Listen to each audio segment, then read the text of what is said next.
채권 금리도 투자 상품입니다. 그러니까 이 자산 가격들이 자 흔들리는 것 같은데 어떤 변수가 생기고 있는 걸까? 아직까지 방향성을 훼손할 만한 변수는 없다.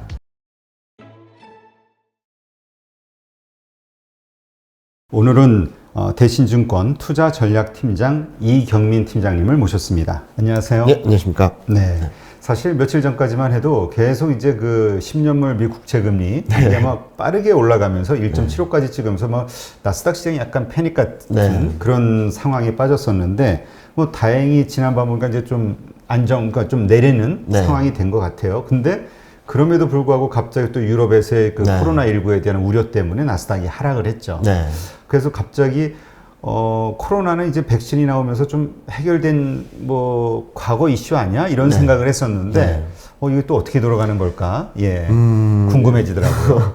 일단은 제가 이 자리에서도 그렇고 뭐 세미나나 여러 자리를 통해서 말씀드렸던 것은 핵심 변수는 금리가 아니라 펀더멘탈이라는 말씀을 계속적으로 드려왔거든요.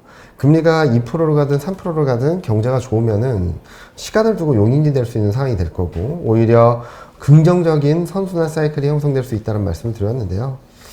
코로나19 이거는 조금 펀더멘탈 매크로 변수를 좀 건드릴 수 있기 때문에 좀 시장이 예민하게 반응한 거 아닌가라는 생각을 합니다. 특히 경기가 좀 불안하기 때문에 채권 금리가 하락하고 다시 말씀드리면 채권 가격이 상승을 한다는 게 가장 안 좋은 케이스거든요. 그래서 금리가 상승을 할 때만 하더라도 나스닥만 좀 흔들리고 성장주 밸류에이션에 대한 부담이 컸던 종목들이 흔들렸던 데 반해서 코로나19 이슈가 특히 유럽 쪽 코로나19 이슈가 들어오면서 시장이 좀 불안하게 움직이는 건 맞다라고 생각을 합니다. 그러면 왜 코로나19가 백신도 맞는데 이렇게 난리가 나냐. 일단은 저도 그쪽 전문가가 아니라서 여러 군데 얘기를 들어보니까 이스라엘도 지금 백신을 거의 다 맞은 상황인데도 그렇죠. 접종률이 높죠. 네, 그런데 하루 확진자 수가 1000명 가까이 된다고 하더라고요.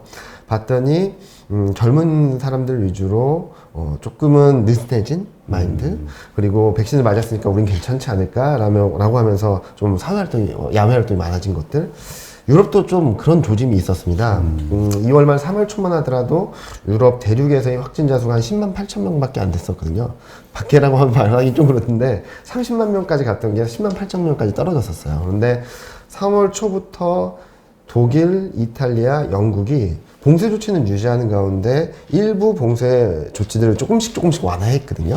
뭐 학교라든지 일반 상점 중에서도 필수 상점이라든지 이런 쪽들을 완화하다 보니까 거기다가 백신을 맞다 보니까 조금 활동량이 늘어나면서 다시 말씀드리면 집단 면역이 되지 않는 상황이다 보니까 봉쇄 조치와 그리고 많은 사람들의 생각들이 조금 상반되는 그러니까 봉쇄 조치를 좀 완화시키면은 확진자 수가 늘고 봉쇄 조치를 타이트하게 가져가면 또 확진자 수가 줄고 이런 시속 게임이 계속적으로 반복되지 않나라는 생각을 하는데요.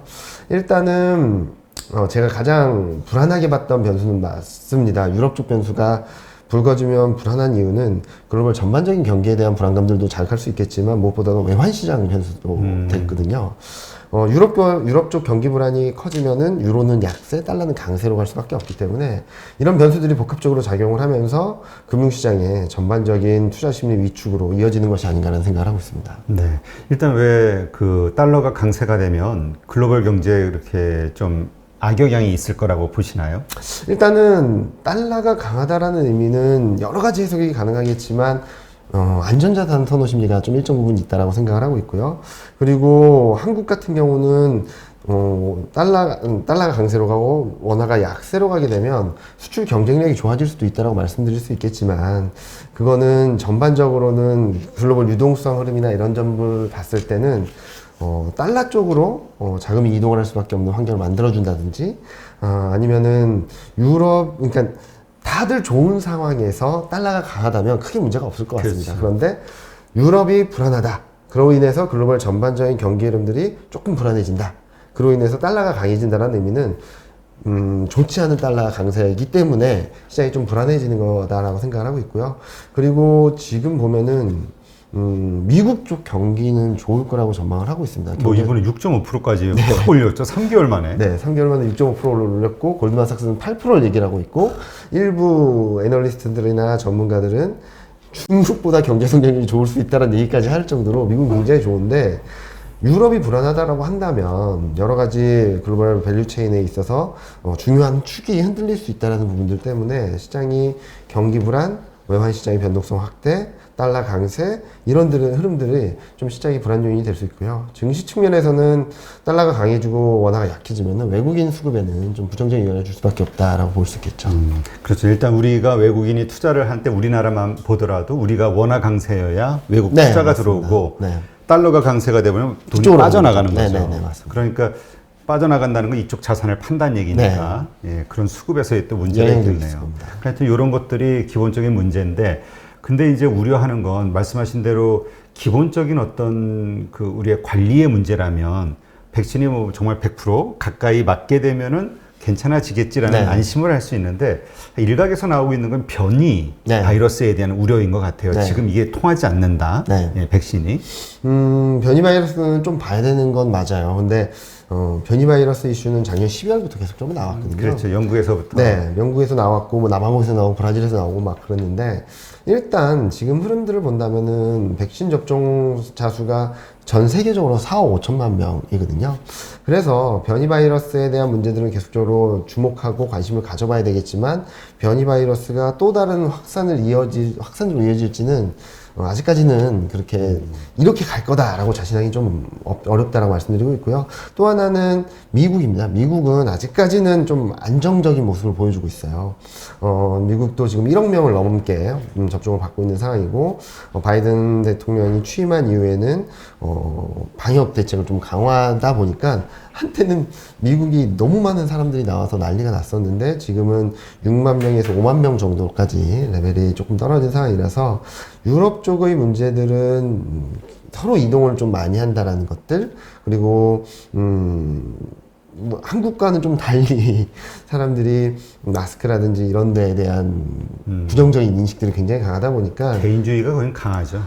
마스크를 벗게 해달라고 시위를 할 정도니까요. 그래서 조금은 다르게 봐야 되는 건 맞는데, 그렇다고 해서 이전처럼 백신이 있는 상황에서, 예를 들면 9월, 10월처럼 확진자 수가 뭐 하루에 50만 명, 60만 명 나오는 정도까지는 가진 않을 것 같다. 그래서 제가 드리고 싶은 말씀은, 코로나19에 의한 부분들은 좀 경계 변수로 놓고, 리스크 변수로 놓고 봐야 되긴 하겠지만, 방향성과 속도라는 측면에서 좀 보자. 그러니까 많은 분들이 작년 말만 해도 너무나들 기대를 많이 하셨죠. 그렇죠. 뭐 미국도 연말까지 2천만 명을 맞추겠다 그랬는데 200만 명밖에 못 맞추고 그런 상황이었는데 기대감이 이렇게 굉장히 높았고 속도가 이렇게 가파를 거라고 예상했던 게 조금씩 낮춰지는 거지 이 방향성이 더 나빠지는 과정으로 가는 건 아니다라고 생각을 하고 있습니다. 네. 그러니까 하여튼 지금 장이 약하다는 생각은 들어요. 왜냐하면 작년에는 악재가 악재로 안 받아줬잖아요. 맞습니다. 네. 악재도 상승을 상승하는 했는데 거죠. 네. 지금 호재가 나와도 별로 반응이 반응을 없고 하죠. 예, 악재가 나오면 확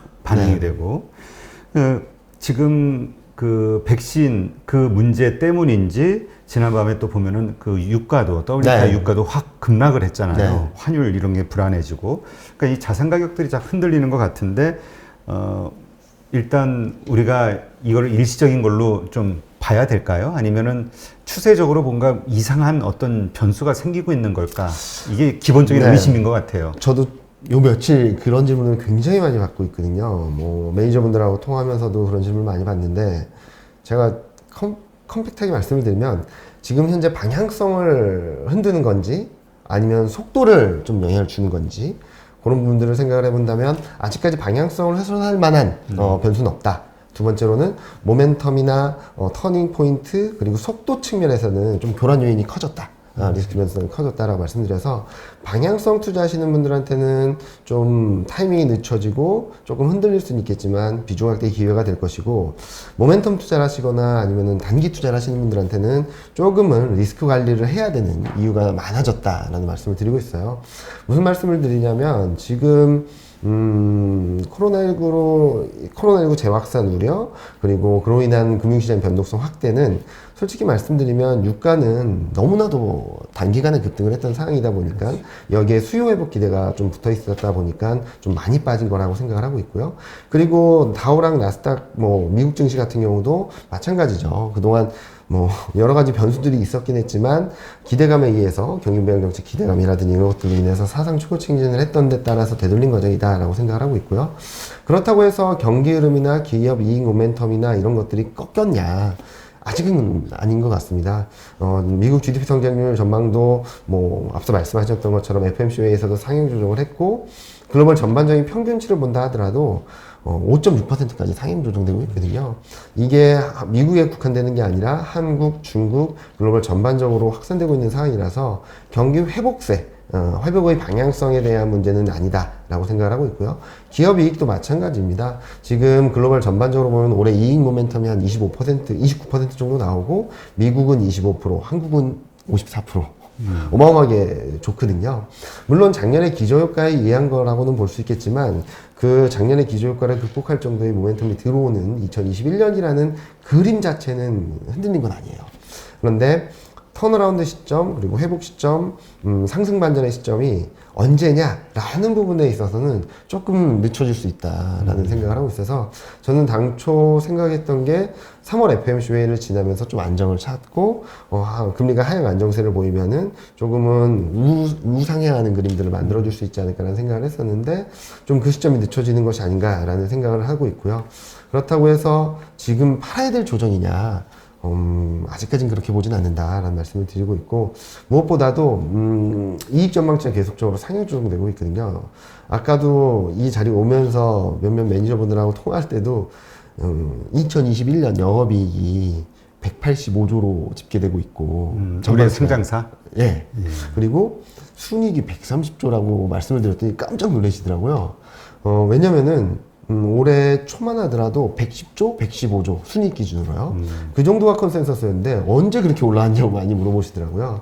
그래서 제가 말씀드리고 싶은 것은 큰 흐름에 있어서의 방향성, 앞으로 좋아질 것이라는 그림들이 훼손된 건 아니다. 다만 이 정도, 그러니까 3월 말에 저점, 3월 초중반에 바닥을 통과하고 그리고 말에는 바닥을 잡고 이렇게 올라갈 거라는 기대감들이 유럽 변수가 좀 들어오면서 그 시점이 좀 늦춰질 가능성을 열어놓고 보자. 그래서 저도 뭐 장중시장이나 이런 데 쓰는 것들에 있어서는 좀 요즘 따라 증시가 굉장히 일일비했지 않습니까? 그렇죠. 그래서 거의 매일 쓰다시피 하고 있는데 좀 타이밍을 늦추자.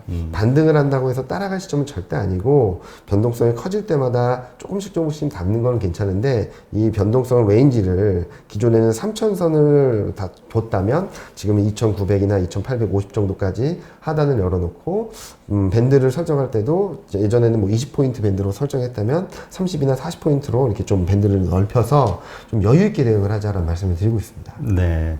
그러니까 일단 우리가 지금 상황에서 인정해야 될 것은 잘 해결될 것으로 봤던 백신과 관련된 이슈가 네. 유럽에서 지금 다시 발생이 된 게 이제 변수로 봐야 되는 거네요. 네.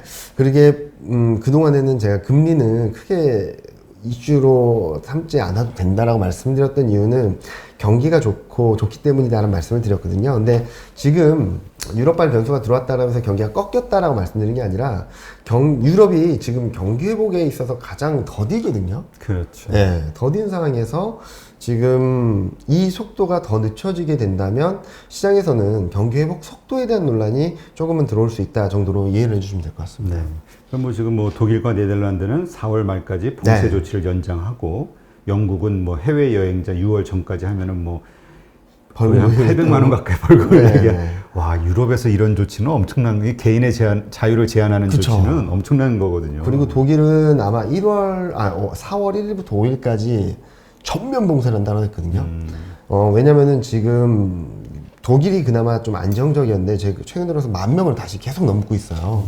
그러다 보니까 봉쇄 조치를 일단은 타이트하게 가져가서 일단 불을 끈 다음에 그 다음 스텝을 생각하려는 것 같은데 아마 유럽 쪽 확진자 수는 1월 초를 지나면서 어떤 흐름을 보이는지가 관건일 수 있다고 생각을 하고 있습니다. 그러니까 지금 일각에서 나오고 있는 우려가 이제 3차 네. 유행이잖아요. 네, 네.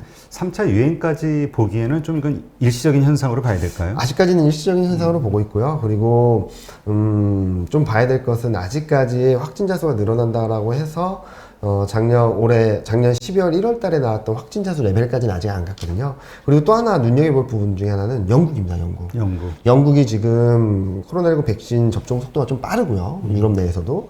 그리고 또 하나는 영국은 제가 전해 듣기로는, 그리고 뉴스에서 보기로는 진단 키트를 우리는 어디 가서 받아야 되는데 휴대용 키트, 개인이 할 수 있는 키트, 이게 100%는 아니지만 그걸 통해서 확진자 수를 최대한 많이 잡으려고 한다라고 하더라고요. 그렇게 되면, 아마도 이렇게 되면 영국을 본따 가지고 유럽도 그런 식으로 대응을 해서 초기에 진압하려는 그런 흐름들이 나타난다면 좀 3차 확산까지는 아닐 거라고 생각을 하고 있고요. 또 하나는 이제 많은 국가들이 백신 개발도 있겠지만 치료제 개발도 있고, 또 하나는 중증 환자들이 그렇게 많아지진 않고 있는 것 같아요. 그런 것들로 인해서 사망자가 폭증을 하지만 않는다면 이전 작년과 같은 위기가 재현될 가능성은 높지 않다라는 말씀을 드리고 있습니다. 네. 아까도 잠깐 언급했지만 이제 국제 유가가 급락한 거는 이제 경기 회복에 대한 기대감이 확 떨어졌기 때문이라고 봐야 되겠죠? 그러니까 경기 회복에 대한 기대, 원유 수요 회복에 대한 기대들이 좀 많이 반영을 했었던 거죠. 저희는 60달러 등락을 보일 수 있다라고 생각을 했는데, 그걸 훨씬 넘어서 66달러, 67달러 같았습니다. 65를 왔다 갔다 했죠. 네, 그러니까 조금 과도하게 올랐던 데 따른 되돌림 과정이고 정상화 과정이 아닌가라는 생각을 하고 있고요. 유가는 완만하게 우상향할 수 있다라고 생각을 합니다. 그리고 시클리컬도 좀 2분기 중에는 좀 올라갈 수 있다라고는 보고 있는데, 단기적으로는 조금 거기에 대한 기대감들이 좀 과도하지 않았나라는 생각을 하고, 과도했던 때에 따른 되돌림 과정이 좀 과격하게 나타나고 있다라고 생각을 하고 있습니다. 네. 지금 국채금리 가지고 사실 이제 몇 번 나스닥이 급락하고 시장이 흔들리는 모습을 보여줬는데, 일각에서는 이것이 이제 그런 과정을 통해서 서서히 인정하는 분위기로 가라앉을 것이다라는 의견도 하나 있었고요. 네. 그 다음에 이게 더 앞으로 상승할 수밖에 없기 때문에 그러한 충격은 몇 번 더 올 수 있다, 이런 의견이 있었거든요. 어떻게 보세요? 주식시장 흐름을 보셔도 조금은 금리 레벨 상승에 대한 적응력이 커졌다라고 말씀을 드릴 수 있을 것 같아요. 무슨 말이냐면 1.3, 1.5, 1.7 금리 레벨에 따라서 주가 수준을 보면은 확인하실 수 있을 것 같아요. 제가 드리고 싶은 말씀은 경기가 좋아지면 금리는 당연히 오릅니다. 그런데 많은 분들이 걱정하시는 것 중에 하나가, 물가 상승이 올해 4월, 5월 달까지 계속 오른다며, 그러면은 금리는 지금 1.6까지 다시 떨어지긴 했지만 1.82까지 갈 수 있는 거 아니야? 라는 걱정들 많이 하시는 것 같아요. 그런데 채권 금리도 투자 상품입니다. 금융시장이고, 무슨 말씀을 드리고 싶냐면, 물가가 오른다고 해서 그대로 오르는 건 아니에요. 얘도 수급도 있고 투자 심리도 있고 그 안에서 선반영을 하기도 하고, 그렇기 때문에 저는 금리 레벨이 완만하게 올라갈 수는 있다라고 하지만, 속도 측면에서, 상승 속도 측면에서는 아마 3월 말 4월 초 이번 달이 가장 피크가 되지 않을까라는 생각하고, 레벨이 올라간다고 하더라도 지금과 같은 속도는 아닐 거라고 생각을 하거든요. 그 이유는 최근 금리가 오른 데에는 물가 상승에 대한 기대도 있고 경기 회복에 대한 기대도 있고, 또 하나는 수급 변수도 있고 입찰 이슈도 있었습니다. 그리고 그 와중에 심리적인 위축도 있었고요. 그런 것들이 종합적으로 반영되면서 물가는 아직까지 플랫한 상황이긴 한데 먼저 좀 많이 올랐다라고 보는 거죠. 대표적인 케이스가 금융위기 이후에 물가가 오른 적이 딱 2번 있었거든요. 2009년 하반기부터 2011년 상반기까지, 2016년부터 2018년 초까지 2번 올랐는데, 그때 한번 물가 상승률하고 채권금리를 한번 보시면 되게 재밌으실 거예요. 2009년에는 2009년 상반기 내내 물가가 마이너스 폭을 확대하다가 저점을 찍고 올라갔는데, 채권금리는 2009년 초부터 급등을 했습니다. 물가가 상승할 거야. 그러니까 그때로 비슷했습니다. 유동성이 많이 풀렸으니까 물가가 오를 거야.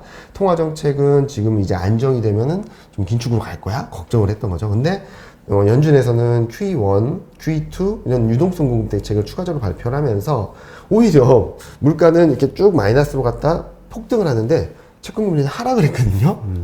그러니까 말씀드리고 싶은 것은 물가가 오른다고 해서 금리가 100% 오르는 건 아니고 채권 시장도 투자자들이 참여하는 그리고 심리가 반영되는 금융시장이다 보니까 최근 급등세는 좀 선반영한 흐름들이 있다. 따라서 경기가 회복되는 데 따라서 어느 정도 올라간다는 것들을 적응을 한 상태고 그래서 금리 변수보다는 앞으로는 점진적으로 경기, 기업이익 이런 매크로, 펀더멘털 변수에 좀 더 초점을 맞추는 게 맞지 않을까라는 생각을 하고 있습니다. 네. 그러니까 앞으로도 이 10년물 국채 금리가 1.7%를 넘어서 뭐 1.8, 1.9 정말 2%까지 넘을 수도 있는 상황이 올 수도 있는데 네. 이제 그러한 것들이 시장에 이제 아주 큰 충격을 점점 주는 영향이 줄어들 것이다. 네. 그리고 올라가는 속도가 올라간다 하더라도 그 속도는 굉장히 더디게 올라갈 수 있다라고 말씀드리죠. 그리고 그런 그 상승이 될 때 시장이 기대하고 있는 것은 연준이 뭔가 해줄 거다. 해줘가지고 뭔가 낮춰줄 거라고 기대하는데 연준은 지금 그럴 의지는 지금 없는 거잖아요. 그럴 의지라기보다는 이게 자연스럽게 흘러가는 과정이 아닌가라는 생각을 하는 것 같아요. 연준에서 계속 말하는 건 똑같습니다.